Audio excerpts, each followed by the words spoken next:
ITFoK 2024 updates. അന്താരാഷ്ട്ര നാടകോത്സവത്തിന്റെ വിശേഷങ്ങൾ hello റേഡിയോയ്ക്കൊപ്പം. ഒരുമ, സമാധാനം, ദൃഢനിശ്ചയം. ഇറ്റ്ഫോക് 2024 അന്താരാഷ്ട്ര നാടകവേദിയിൽ നിന്നും സ്പെഷ്യൽ കറസ്പോണ്ടന്റ് NK കണ്ണൻ നമ്മോടൊപ്പം ചേരുന്നു.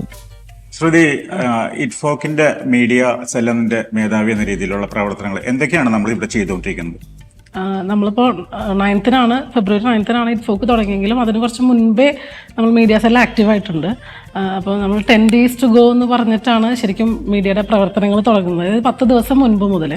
അപ്പോൾ സോഷ്യൽ മീഡിയയ്ക്ക് മാത്രം നമുക്ക് സെപ്പറേറ്റ് ടീമുണ്ട്, പ്രിന്റ് മീഡിയയ്ക്ക് സെപ്പറേറ്റ് ടീമുണ്ട്, പിന്നെ നമ്മുടെ സെക്കൻഡ് ബെൽ എന്ന് പറഞ്ഞിട്ടുള്ള ഇറ്റ്ഫോക്കിൻ്റെ ബുള്ളറ്റിൻ കാര്യങ്ങൾ കൈകാര്യം ചെയ്യുന്നത് രമേശ് ചേട്ടനും ഷാനിയുമാണ്. മെയിൻലി ഇവിടെ വരുന്നത് സോഷ്യൽ മീഡിയയും പ്രിന്റുമാണ്. അപ്പോൾ നമ്മളൊരു ടീം ഓഫ് കുട്ടികളുണ്ട്, ചേതനയിലെ കുട്ടികളാണ് നമുക്ക് അസിസ്റ്റ് ചെയ്യാനായിട്ട് കിട്ടിയിട്ടുള്ളത്. അപ്പോൾ അതിൽ കുറച്ച് പേരെ ഡിവൈഡ് ചെയ്തിട്ട് ഒരു 7 പേര് സോഷ്യൽ മീഡിയയും 8 പേര് പ്രിന്റും കൂടി കൈകാര്യം ചെയ്യുന്നു. അപ്പോൾ നമ്മൾ എല്ലാ ദിവസവും ബുള്ളറ്റിൻസ് കൊടുക്കുന്നുണ്ട്. ഇതിന് മുൻപ് ഇറ്റ്ഫോക്ക് തുടങ്ങുന്നതിന് മുൻപേ വാർത്തകളൊക്കെ പോയിരുന്നു.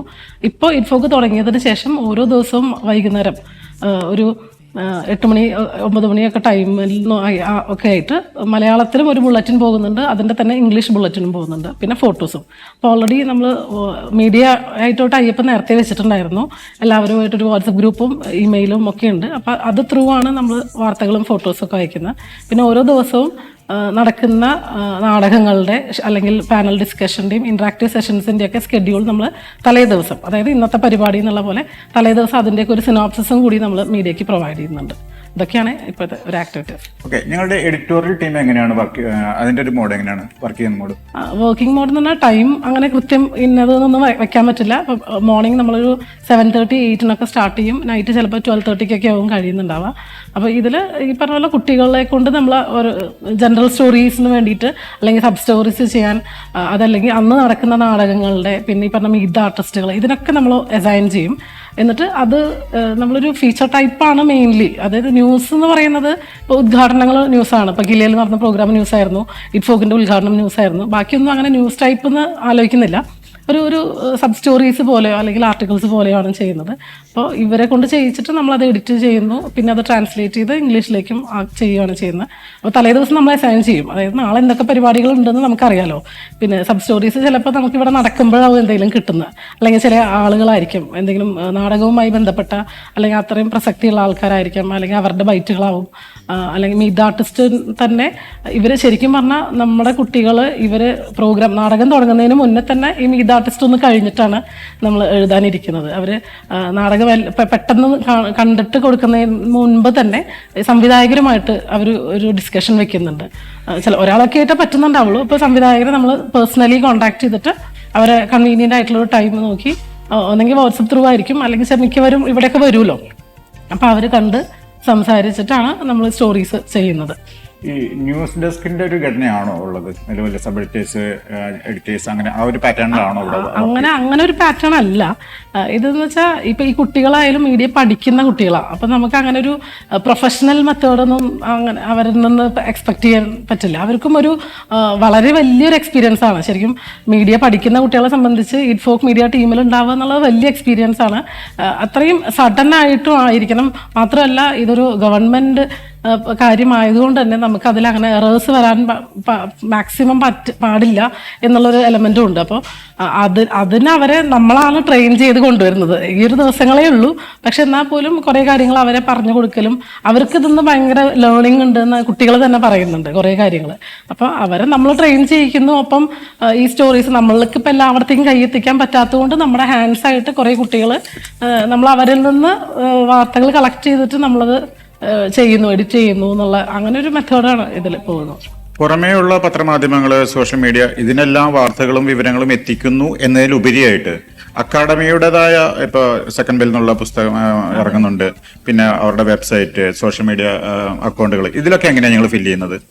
ഇത് സെക്കൻഡ് ബെല്ലിന് മാത്രം ഈ പറഞ്ഞ പോലെ കുറച്ച് പേരെ മാറ്റി നിർത്തിയിട്ടുണ്ട്. അത് അവർ ഡെയിലി ചെയ്യുന്നതുണ്ടല്ലോ, അത് സ്ഥിരമായിട്ട് വർഷങ്ങളായിട്ട് ചെയ്യുന്ന അതേ സെയിം പാറ്റേൺ ആണ്. ഇത്തവണ വ്യത്യാസമൊന്നും വന്നിട്ടില്ല. അങ്ങനെ തന്നെ അവർ മുൻപോട്ട് പോകുന്നു, ഗംഭീരമായിട്ട് പോകുന്നുണ്ട്. പിന്നെ സോഷ്യൽ മീഡിയ ഇറ്റ്ഫോക്കിൻ്റെ പേജായാലും ഫേസ്ബുക്ക് പേജായാലും ഇൻസ്റ്റാ പേജായാലും അതും നമ്മൾ തന്നെയാണ് കൈകാര്യം ചെയ്യുന്നത്. അപ്പം അതുകൊണ്ടാണ് ഞാൻ ആദ്യമേ പറഞ്ഞത് 2 ടീമായിട്ടാണ് ഡിവൈഡ് ചെയ്തിട്ടുള്ളത്. സോഷ്യൽ മീഡിയ ടീമും പ്രിന്റ് മീഡിയ ടീമും. പ്രിന്റിലുള്ളവരാണ് വാർത്തകൾ കളക്ട് ചെയ്യും, ഡയറക്ടേഴ്സിനെ കാണും ഒക്കെ ചെയ്യുന്നത്. സോഷ്യൽ മീഡിയ ടീം നമ്മൾ അവരെയും അസൈൻ ചെയ്യിക്കുന്നതാണ്. ചില റീൽസുകൾ ചെയ്യാൻ, പോസ്റ്റേഴ്സ് ചെയ്യാൻ. അത് ഇപ്പോൾ നാളത്തെ പ്രോഗ്രാംസിൻ്റെ നാളത്തെ സ്കെഡ്യൂൾ മാത്രമായിട്ട് ഇന്ന് തലേ ദിവസം ചെയ്യും. ഇനി അതല്ലെങ്കിൽ ഡ്രാമകളുടെ സെപ്പറേറ്റ് പോസ്റ്റേഴ്സ് ഉണ്ടാക്കുന്നുണ്ട്. അതും പറയാൻ ഡയറക്ടർ ഇൻ പേഴ്സൺ എന്ന് പറഞ്ഞിട്ട് അവരുടെ പോസ്റ്റേഴ്സ് ചെയ്യുന്നുണ്ട്. പിന്നെ വരുന്ന ആളുകളുമായിട്ടൊരു ഇൻട്രാക്ഷൻ, അല്ലെങ്കിൽ വരുന്ന ഗസ്റ്റുകൾ, പബ്ലിക്, നമ്മൾ നാടകപ്രവർത്തകർ മാത്രമല്ലല്ലോ ഈ ഒരു പെർഫോമൻസസ് കാണാൻ വേണ്ടി അക്കാദമിയിലേക്ക് എത്തുന്ന പബ്ലിക്കിന് വലിയ ഇമ്പോർട്ടൻസ് ഉണ്ട്. സോ അവരിൽ നിന്നും ചില ബൈറ്റുകൾ എടുക്കുന്നുണ്ട്, അല്ലെങ്കിൽ അവരുടെ ഒരു ക്രൗഡിനെ അവരെങ്ങനെയാണ് ഇതൊരു ഉത്സവമാക്കി മാറ്റുന്നത് എന്നുള്ള ആ ഒരു ഹാപ്പി മൊമെന്റ്സും ഒക്കെ നമ്മൾ ക്യാപ്ചർ ചെയ്യാൻ ശ്രമിക്കുന്നുണ്ട്. ഓക്കെ, ഈ സെക്കൻഡ് ബിൽ എല്ലാ ദിവസവും ഉച്ചയോട് കൂടിയിട്ട് റിലീസ് ചെയ്യുന്നു. നമുക്ക് 24 മണിക്കൂർ സമയം ഇതിനകത്ത് കിട്ടുന്നുള്ളൂ. ഇത്രയും കോണ്ടന്റ് കയറ്റണം, ഇത് എഡിറ്റ് ചെയ്യണം, ലേ ഔട്ട് ചെയ്യണം, പ്രിന്റ് ചെയ്യണം. ഇതൊക്കെ എങ്ങനെയാണ് സാധ്യം? ഇതിൻ്റെയൊക്കെ ടൈം ഷെഡ്യൂൾ എങ്ങനെയാണ്? ഇതൊക്കെ എങ്ങനെയാണ് സാധ്യമാവുന്നത്? ഞാൻ പറഞ്ഞു, സെക്കൻഡ് ബെൽ ആക്ച്വലി രമേശ് ചേട്ടനും ഷാനിയും നേതൃത്വം കൊടുത്തുകൊണ്ടുള്ള ഒരു ടീമാണ്. അപ്പോൾ ഇത് ഓൾറെഡി അങ്ങനെ ചെയ്തൊരു എക്സ്പീരിയൻസ് ഉണ്ടല്ലോ. ഇതിപ്പോൾ 14th എഡിഷനിലാണ് നമ്മൾ ഇറ്റ്ഫോക്ക് എത്തി നിൽക്കുന്നത്. അപ്പോൾ കഴിഞ്ഞ കാലങ്ങളിലെ ആ ഒരു പാറ്റേൺ തന്നെ കുട്ടികൾക്ക് ശരിക്കും പറഞ്ഞാൽ ഒരു ചെറിയ സ്ട്രെസ്, ചെറുതല്ല, കുറച്ച് സ്ട്രെസ് ഉണ്ട്. കാരണം പെട്ടെന്ന് ഇത് തയ്യാറാക്കണം. അല്ലെങ്കിൽ ഇപ്പോൾ മീറ്റ് ആർട്ടിസ്റ്റ് ഇപ്പോൾ 11 എന്ന് പറഞ്ഞാൽ ചിലപ്പോൾ തുടങ്ങുമ്പോൾ 11:15 11:10 ആയാൽ പോലും അത് കഴിഞ്ഞ് വന്നാൽ മേ ബി ഒരു ഹാഫ് ആൻ അവറെ കിട്ടുന്നുണ്ടാവുള്ളൂ. അതും ചിലപ്പോഴാണ് കിട്ടുള്ളൂ. അല്ലെങ്കിൽ ആ ഒരു സമയത്തിനുള്ളിൽ അവരുടെ അടുത്ത് എഴുതി തരാൻ പറയും. കാരണം പിന്നീട് നോക്കുമ്പോൾ കുറേ റീവർക്കുകൾ ചെയ്യാനുണ്ടായിരിക്കും. അപ്പോൾ അവർക്കൊരു പക്ഷെ അതൊരു വലിയ ലേണിങ്ങും അവരത് എൻജോയ് ചെയ്യുന്നുണ്ട്. അല്ലെങ്കിൽ ഈ ഒരു പ്രോസസ്സ് നമുക്കൊരു ഹറിബറിയാണ്. ഉച്ചയ്ക്ക് ശേഷം ശരിക്കും പറഞ്ഞാൽ ആഫ്റ്റർ 1 to 8 അല്ലെങ്കിൽ നൈറ്റ് 8 വരെ ഉള്ളൊരു ടൈം എന്ന് പറഞ്ഞാൽ ഭയങ്കര പീക്ക് ടൈമാണ്.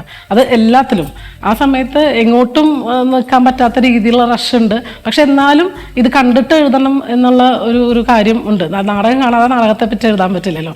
അതുകൊണ്ട് തന്നെ ഏത് നാടകമാണോ ഒരു കുട്ടിക്ക് അസൈൻ ചെയ്തിട്ടുള്ള ആ കുട്ടിയുടെ അടുത്ത് ആ നാടകം കാണാൻ പറയും. ആ നാടകം കണ്ടിട്ട് വന്നിട്ട് എഴുതിയാൽ മതി, ഡയറക്ടറോട് സംസാരിച്ചിട്ടും എന്ന് തന്നെയാണ് നമ്മൾ അവർക്ക് ഇൻസ്ട്രക്ഷൻസ് കൊടുത്തിട്ടുള്ളത്. Okay, thank you.